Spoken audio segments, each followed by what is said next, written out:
Hello and welcome to Insights in Action with Orange 142, where we interview agency leaders and business owners to uncover the journeys, the strategies, and the insights that drive their success. At Orange 142, we're all about transforming brand stories into impactful digital experiences through innovative media and marketing solutions. And today I'm very lucky to be joined by Dave of PictureLab. How's it going, Dave? Great, great. Glad to be with you. Yeah, glad you're here. I would love to, start this off just by understanding a little bit more about you and your background and a little bit more about Picture Lab. Sure. I started off as an editor many years ago, and I started working at a post-production house, and we did a lot of agency work there. And one of the senior editors I remember once told me that working with an agency is like having two people who want to kill each other and use you as the murder weapon. And that that kind of stuck with me. I didn't find that to be necessarily my experience, Yeah. but it was it was very interesting. Yeah, so I became a director and a producer primarily at Trans Video Studios, which at one point in the San Francisco Bay Area was the largest studio and production company. So I spent many years there, Mhm. and we had this big contract with Google.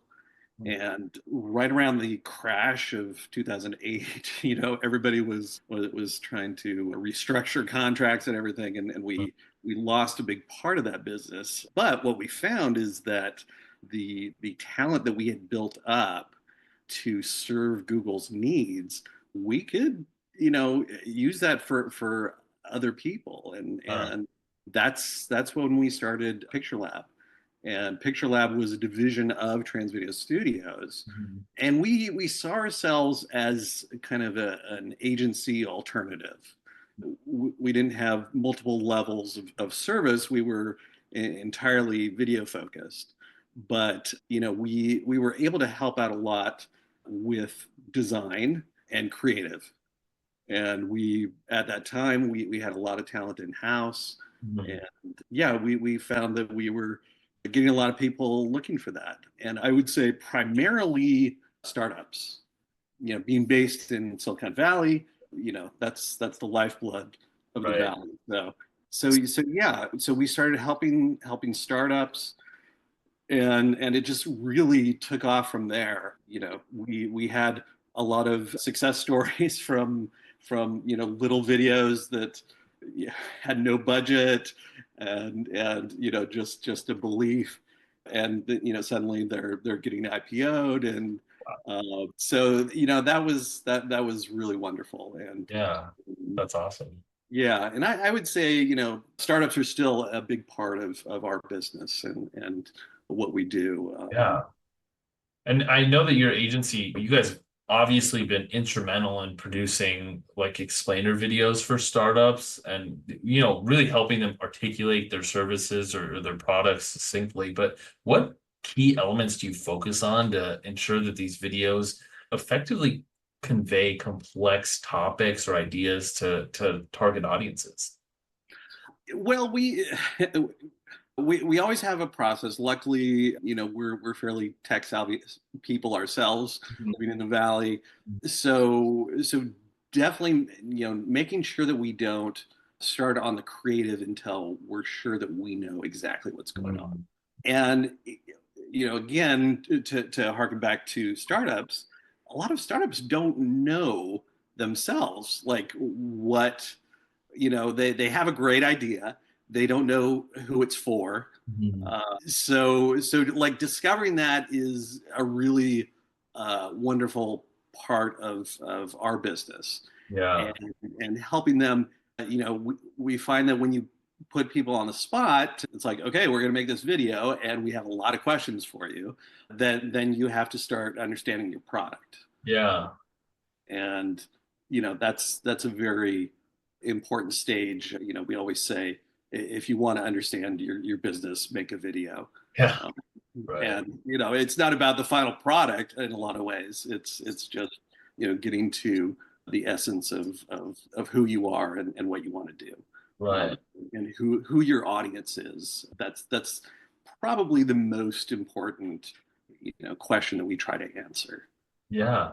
Yeah. I love that approach. And, on that note, I mean, you having been part of Silicon Valley's video production landscape for almost 3 decades, I mean, what significant changes have you observed in client demands and production techniques? And how do you guys like adapt to those shifts? Yeah, the biggest client demands don't really change. Mhm.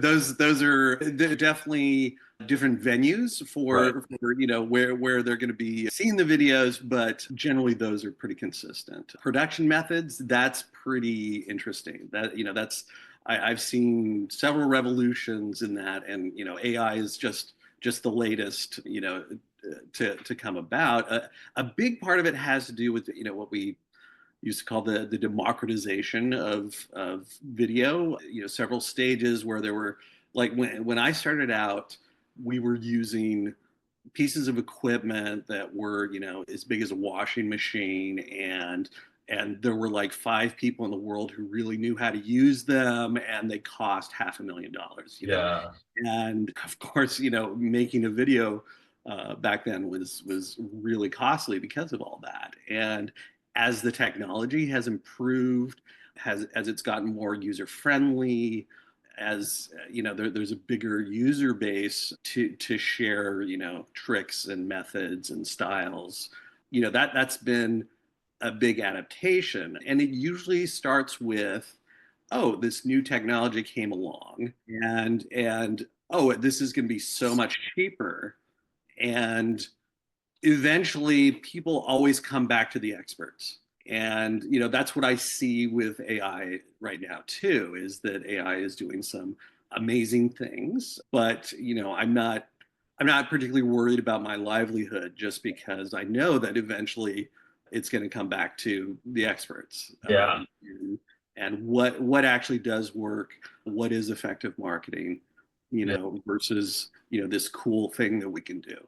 Right. Yeah. I mean, I love that you said that too. You're right. It has been democratized. I mean, as you said that, I was thinking of Apple's, shot on iPhone campaign. They were doing a lot of their commercials just on iPhone, whereas you wouldn't be able to do that before. Um, Right. and specifically, as you mentioned AI, I mean, how is PictureLab integrating AI technologies into its like video production processes? Yeah, so we use, Adobe is kind of, I mean, that's pretty industry standard, but there's tools now that are just really amazing, that take the tedious tasks and simplify them quite a bit. I would say, my favorite innovations right now are in audio. Mm, And it's pretty amazing that we have walked into situations where in years past I would say, okay, the audio is unusable in this particular location, but with the new tools, like, yeah, no, we can clean that up, and yeah. it's as if it was never a problem. And I imagine it's a pretty cool, I don't know if you use it this way, but I imagine it'd be a pretty cool ideation tool too. I mean, lots of times you're taking these complex ideas and you're like, how do I like make this so that it's easily digestible? And I feel like AI is such a great tool for that, right? It really is. In the creative process, when you're trying to, build out a mood board or style frames, to show this to a client, Mhm. a lot of times you think you have a great idea, and it's like, okay, what can I use to actually share this with a client? Yeah. And surely somebody else has done this before, and I can show them, and they will understand that. And frequently, if it's a good idea, that's not the case. Yeah. So yeah, AI has been great in being able to produce unique pictures that are closer to what you have in your head. So right now the technology, it takes you a while to get there, Mhm. um, and being skilled at knowing what you're asking for Mhm. is a big part of that. Mhm. But yeah, being able to interpret something for a client in a short amount of time is it's game changing. It's amazing. Yeah. Yeah. Wow.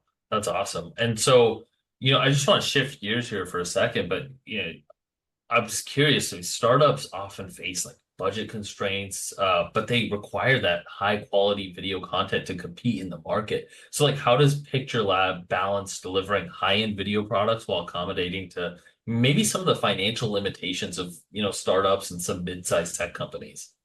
Yeah, a lot of it has to do with guardrails. Okay. Yeah, if you know somebody's budget, you know Mhm. what you can do for them. Yeah. And we like to say that, whatever your budget is, we can make something great for you. But once we know what the limitations are. And luckily, you've been doing this for a while. You know what looks great at Mhm. at a lower cost. How to deliver something that's just as effective, but maybe not the grand epic vision that the startup founder has in their head, Yeah.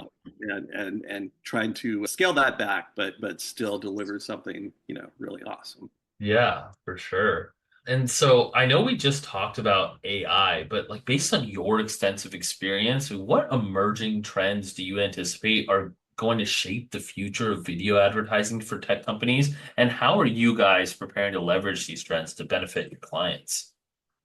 Yeah, that's an excellent question, and obviously one we're still struggling to know the answers to. But I'm frequently reminded of a uh, Twitter post. I don't actually remember who said it, but that AI should be to do tedious tasks for creative people, not uh, creative tasks for tedious people. Um, and I think that AI, as long as it is a tool Mhm. not to replace artist or the creative intent of an individual, if it's there to assist finding that vision, I, Mhm. I think the potential is endless. Right. Um, I think replacing expertise Mhm. is probably not something it can do, and something that should not be done.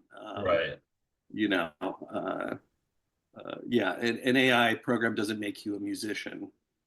There's a lot of blood and sweat and tears that go into something meaningful, and I think if AI is like everything else, it's a tool, and it can be an instrument. Um, Yeah.